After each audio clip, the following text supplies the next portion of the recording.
Hi Pisces, this is Pisces Hub. Welcome to my channel. So for today's video, gagawa tayo ng daily reading for Pisces. Gamitin natin itong tarot cards. Alamin natin kung ano mga posibleng mangyari for Pisces sa araw na ito or gabay mensahe ng tarot cards for Pisces sa araw na ito. Okay?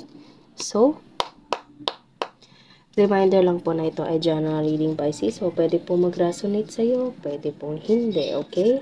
And, ang ating daily reading ay always pong timeless.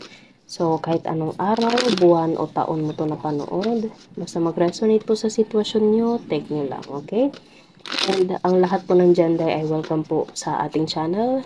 Yung mga energies na lalabas sa ating reading, ma-feminine or masculine man, ay pwede po mag-resonate sa lahat po ng gender, okay? Babae, lalaki, and LGBT, basta mag-resonate sa mga taong nanonood ngayon, or sa mga taong dinideal. Again, pag mag-resonate, wait lang. Pag hindi, wag pong ipilit, okay? So, ano po ang mensahe na po posibleng mangyari for Pisces sa araw na ito? Ano po ang posibleng mangyari for Pisces sa araw na ito? Knight of Cups. Wow. Emotion. Love. Message. Okay? So, ano pa po ang message po for Pisces? Ace of Pentacles and Queen of Wands, Pisces. So, pwedeng meron ka matatanggap na mensahe, Pisces, galing kay Queen of Wands, or pwedeng ikaw to. Okay, there is something na message, and this message makes you so happy, Pisces, and pwede meron itong connection sa pera, meron itong connection something na inaasam-asam mo. Bigla ko na ano yung word na parcel, okay? I don't know, pwedeng nag-order ka sa online and darating na ngayon and sobra mo itong magagamit, okay? Or pwede ring package. Yun yung parang naririnig ko ngayon, Pisces. Package, parcel, pwede din. Pwedeng galing sa ibang bansa. Merong darating na malaking balikbayan box. Pwede pong ganun, okay? Or kung hindi naman ganun, there is something na meron ka matatanggap, Pisces, na sobra mo itong papahalagahan. So, magiging masaya ka. Pwedeng ikaw to si Queen of Wands, or pwedeng you're dealing with someone na merong feminine na Queen of Wands energy, okay? So, ano pa po ang message niyo po for Pisces sa araw na ito? Oh, Queen of Pentacles. So, pwedeng you're dealing with two feminine energy, Pisces. Pwede isa ka dito, okay? And wow. Sa nararamdaman ko, itong Queen of Wands na nandito is ito yung magbibigay or aabot sa'yo ng magandang mensahe, and sobra mo itong maa-appreciate. Kitang-kita nyo, Pisces, ang Ace of Pentacles na nandito is hawak na mismo ng Queen of Pentacles na nandito. Okay, so there is a big opportunity for you to receive, Pisces, or there is something na sobra mo itong ikakasaya. As I said kanina, pwedeng ito ay something na things, okay? Pwedeng parcel, package, okay? Or something na opportunity, career, money, pwede din na sobra ka magiging masaya, and kumbaga maa-appreciate mo ito ng sobra. Okay? So, pwedeng you're dealing with someone na may fire sign, Aries, Leo, Sagittarius, Earth sign, Taurus, Virgo, Capricorn, and water sign, Pisces, Cancer, Scorpio. Okay? Bottom of the deck, medyo mabigat tong bottom of the deck natin dito. 10 of swords. Okay, so sa nararamdaman ko, Pisces, ito yung pwedeng nangyari to.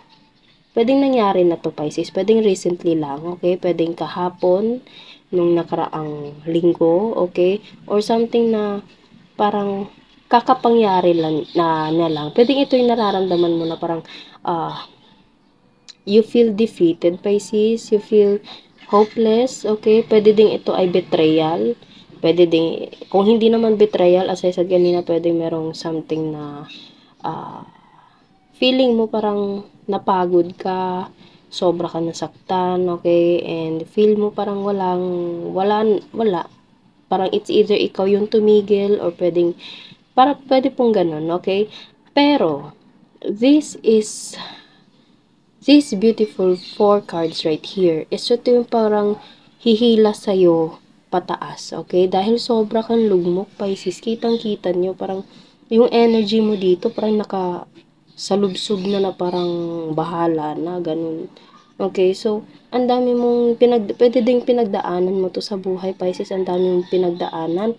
And there's a big blessing for you to receive, Pisces. Merong darating na, kumbaga, babawi sa kung ano mang nangyari dito. Okay? And itong four cards right here is ito yung magpapasaya sa'yo ng sobra. Okay? Ito yung, tutulong sa'yo para tumayo ulit sa mga paa mo, Pisces. Okay? Hindi ka na dito na nakalugmok, hinang-hina, okay? Parang hopeless na parang gusto mo nang sumuko or pwedeng sumuko na talaga to, okay? Sa dami ng pinagdaanan, sa dami ng nangyari. Okay? Pero sa apat na cards na nandito, Knight of Cups, happy, full of love, full of happiness, good news message, okay? And Ace of Pentacles, Ace of Money, Ace of Abundance, Ace of things, okay? Mga bagay na valuable sa'yo, okay? Yun yung darating for you, Pisces. And pwedeng nanggaling ito kay Queen of Wands or pwedeng ikaw si Queen of Wands and nanggaling ito kay Queen of Pentacles na, kumbaga, genuine yung pagbibigay niya sa'yo papunta, okay? Pero sa nararamdaman ko, galing to kay Queen of Wands na nakatingnan niyo, Pisces. Si Queen of Wands, nakatingin siya kay Queen of Pentacles. Okay, kumbaga, tinitingnan niya kung masaya ka ba sa natanggap mo, masaya ka ba sa binigay nitong taong ito. Okay, and again, sobra mo itong maa-appreciate pa na sobra mo itong tinititigan na kumbaga, parang, totoo ba to? Akin ba talaga to? Parang ganun, okay? So, kung ano man to Pisces, congratulations. I'm so happy for you. Ang dami mong pinagdaanan, okay? Ang dami mong life experience na, kumbaga, alam mo yun, medyo mabigat, and you deserve this kind of blessing, Pisces. Okay? Kung ano man to. Okay? So, yun lang po ang ating reading sa araw na ito. Naway nagustuhan niyo po. Huwag niyo po sanang kalimutan na mag-like at mag-subscribe po sa ating channel. And click the bell button, Pisces, para ma-notify po kayo sa next videos na i-upload natin. Okay? So, thank you, Pisces, and God bless!